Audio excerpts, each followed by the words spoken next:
हरियाणा चुनाव परिणामों को लेकर, हरियाणा विधानसभा चुनाव के मुख्यमंत्री को लेकर, वहां पर जो सरकार बनी है उस सरकार को लेकर चर्चा होगी। जी हाँ, उस पर हम आपको कांग्रेस पार्टी की ओर से उनके नेताओं की तरफ से जो मीडिया में बयान दिया गया है, जिस दिन चुनाव खुले थे उस दिन उन्होंने क्या कहा वो आपने सुना है।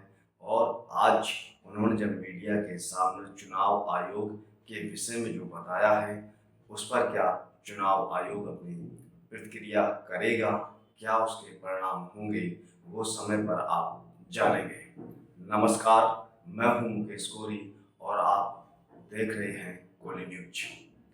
तो आज हम यहाँ पर हरियाणा चुनावों को लेकर चर्चा करेंगे कि किस तरह से हरियाणा के अंदर वहाँ की जनता ने चुनाव मतदान से सरकार बदलने का जो संकल्प लिया था, वहाँ पर जनता ने जो प्रयास किया था, अपने मताधिकार का उपयोग किया था, लेकिन एक बार फिर हरियाणा के अंदर ऐसा नहीं हुआ है।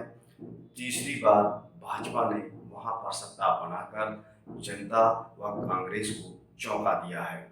लेकिन जिस तरह से उनकी सरकार बनी है, उस बनावट को लेकर उन पर उंगली भी उठ रही है और उंगली इस कदर उठी है कि मामला चुनाव आयोग तक पहुंच गया है और चुनाव आयोग में शिकायत भी लिखित रूप से दर्ज की गई है। और उस शिकायत को दर्ज करने का मुख्य कारण क्या है वो आप हमारे कांग्रेस के नेता हैं उनके द्वारा सुनेंगे। और जब ये कांग्रेस कमेटी मीटिंग कर रही थी हरियाणा के अंदर, वहाँ के चुनाव परिणामों को लेकर किस तरह से उन्होंने यहाँ पर भाजपा पर जो संगीन आरोप लगाए हैं कि क्या ये चुनाव आयोग को दिखाई पड़ेगा। जिस तरह से आपने देखा था कि हाल ही जो चुनाव उत्तर प्रदेश के अंदर हुए थे, उन चुनावों को लेकर भी शिकायत दर्ज कराई गई थी, लेकिन आज तक उस पर चुनाव आयोग ने कोई कदम नहीं उठाया। जो समस्या ईवीएम के अंदर बैटरीज को लेकर उत्तर प्रदेश के चुनावों में हुई थी और यहाँ पर जिस तरह से जनता ने सरकार बदलने का जो संकल्प लिया था, लेकिन ईवीएम के कारण वो संकल्प अधूरा हुआ था। आखिर क्यों हमेशा ईवीएम ही संकट पर आती है? ईवीएम के अंदर क्या ऐसी कोई शक्ति है, ऐसी कोई ऊर्जा है कि बैटरीज 99% रहे, जबकि कोई भी डिवाइस, इलेक्ट्रॉनिक डिवाइस अगर आप यूज़ करते हैं तो उसकी बैटरी को अमूमन चार्ज करना पड़ता है, डिस्चार्ज हो जाती है। और ये ईवीएम की बैटरीज कैसी हैं जो 99% चार्ज ही बनी रहती है? क्या वो बैटरी की खपत नहीं लेती है? ऐसी कुछ मशीनों में गड़बड़ी उत्तर प्रदेश के अलावा हरियाणा के अंदर भी पाई गई है। जिन जिन सीटों पर ये गड़बड़ी पाई गई है, वहाँ पर भाजपा ने जीतकर तीसरी बार सरकार बनाई है।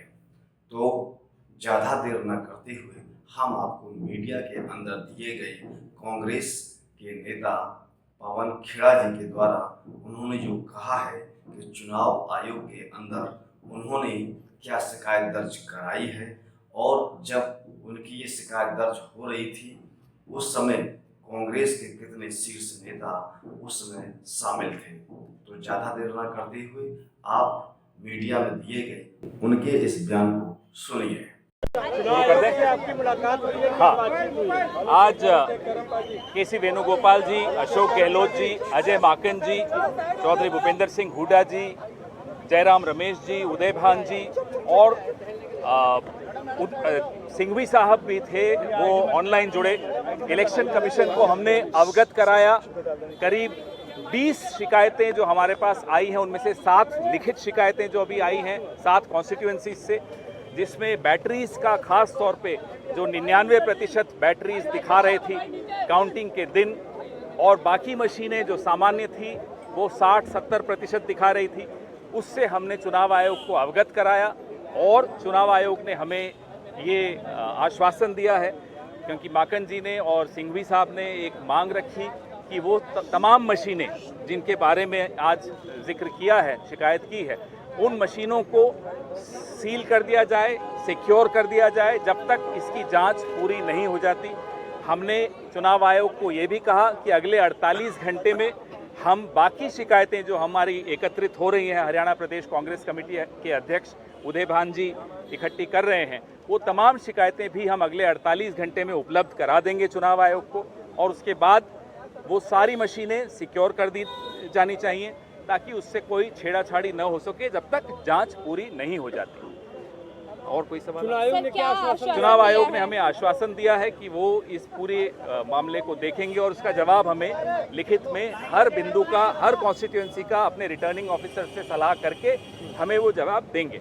सर, इलेक्शन कमीशन ने एक लेटर भी लिखा था कांग्रेस प्रेसिडेंट को जिसमें उन्होंने कहा है कि आप 20 विधानसभाओं से शिकायतें आई हैं, 7 से पूरे दस्तावेज आए हैं और वो दस्तावेज अभी हम आपके सामने आपको जारी भी करने वाले हैं, जिसमें करनाल है, डबवाली है, रेवाड़ी है, पानीपत सिटी है, होडल है, कालका है और नारनौल है। ये तो जो लिखित जो दस्तावेजों के साथ जो हमने दिए दस्तावेज हैं, ये सारे हम वहाँ दे चुके हैं, लेकिन अभी 13 और हैं जो शिकायतें आ रही हैं और वो भी हम अगले 48 घंटे में दे देंगे। इससे पहले छत्तीसगढ़ का भी पूरा मसला जो राजनांदगांव है, अलग कॉन्स्टिट्यूएंसीज हैं, वो भी इसी तरह की कंप्लेंट्स थी, उसका भी हमने इन्हें फिर से स्मरण कराया। आप उदय भान जी, एक मिनट उदय भान जी पूरा जिस तरह से पवन खेड़ा जी ने बताया, सारा इलेक्शन कमीशन के सामने सारे हमने मुद्दे रखे हैं कि किस तरह से ईवीएम हैक की गई है। मुख्यमंत्री ने खुद ने कहा कि सारी व्यवस्थाएं हर तरह से हर किस्म की हो चुकी हैं और हम सरकार बनाएंगे।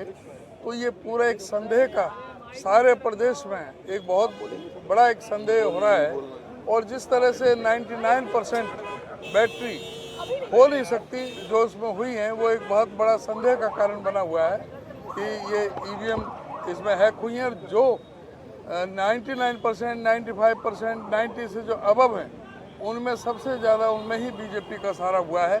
जहाँ 60 और 70% है वहाँ पे ये नहीं जीत रहे। तो ये एक पूरा संदेह का कारण बना हुआ है कि ये कारण क्या है और ये 99% कैसे बैटरी चार्ज हो गई। जब पूरा दिन बैटरी इस्तेमाल होती है, कोई भी आप मोबाइल के रखें तो पूरा दिन आप रखोगे तो वो निश्चित तौर से वो डाउन होगी। 99% नहीं हो सकती किसी भी सूरत में। ये पूरा संदेह का कारण बना हुआ है। उसके बारे में हमने इलेक्शन कमीशन से कहा है, इलेक्शन कमीशन की ये साख का भी सवाल है, इस चीज़ को क्लियर करें कि क्या कारण है और हमें पूरे जनता के समक्ष इस बात को रखें कि इसका क्या कारण है। ये पूरा संदेह का और वीवीपैट की पर्चियाँ मिलान करने के लिए आरओ को बहुत सारी विधानसभा में कहा गया, लेकिन आरओ ने उस चीज़ को स्वीकार नहीं किया और वीवीपैट की पर्चियाँ नहीं मिलाई उसे मशीन के साथ में। एक ये बहुत बड़ा कारण है कि वीवीपैट की पर्चियाँ हम ये चाहते हैं, हमने कहा कि वीवीपैट की पर्चियों का मिलान करें जिससे दूध का दूध और पानी का पानी हो सके।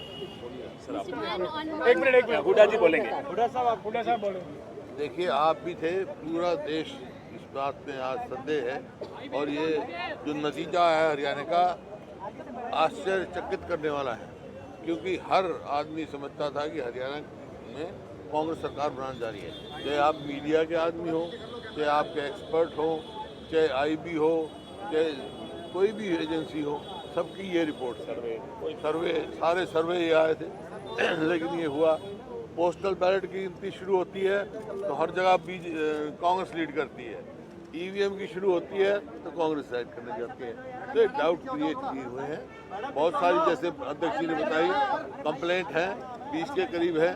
बहुत सारी तो रिटर्न कंप्लेंट आ गई है और वर्बली बहुत आए हैं सबके। हमारे पास टेलीफोन आया जब काउंटिंग हो रही थी, कई जगह काउंटिंग डिले की गई है, कई जगह ये कहा गया बार बार पोस्टल बैलेट पहले गिनती की जाए, लेकिन कई जगह नहीं की गई, बाद में की गई। ऐसे कई कंप्लेंट्स हमने दी हैं और इलेक्शन कमीशन ने अश्योर किया वो सारे कंप्लेंट देख रहे हैं और दे विल कम। डॉक्टर साहब, ये तो इसी से शिकायत आप लोगों की हुई है, लेकिन अगर इस आप लोग की जो शिकायत है उसको अगर खत्म नहीं किया गया तो आगे क्या रुख रहेगा कांग्रेस पार्टी का? क्योंकि पहले शिकायत की है इलेक्शन कमीशन का रेस्पॉन्स, उसके बाद बताएंगे आपको। देखो कि धन्यवाद। तो आपने यहाँ पर सुना कि पवन खेड़ा जी स्पष्ट तौर पर भाजपा की सत्ता पर उंगली उठा दी है और उनका उंगली उठाना भी जायज़ है।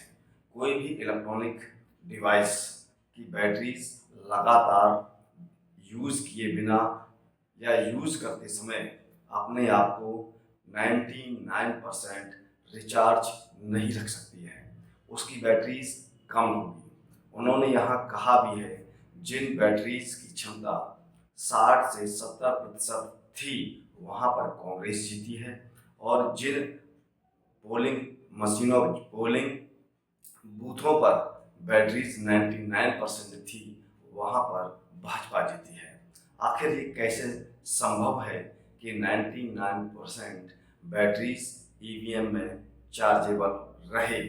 इसी को लेकर कांग्रेस आज चुनाव आयोग पहुंची है और हो सकता है अगर चुनाव आयोग से इस पर कोई निष्कर्ष ना निकाला जा सका तो कांग्रेस सुप्रीम कोर्ट भी जा सकती है।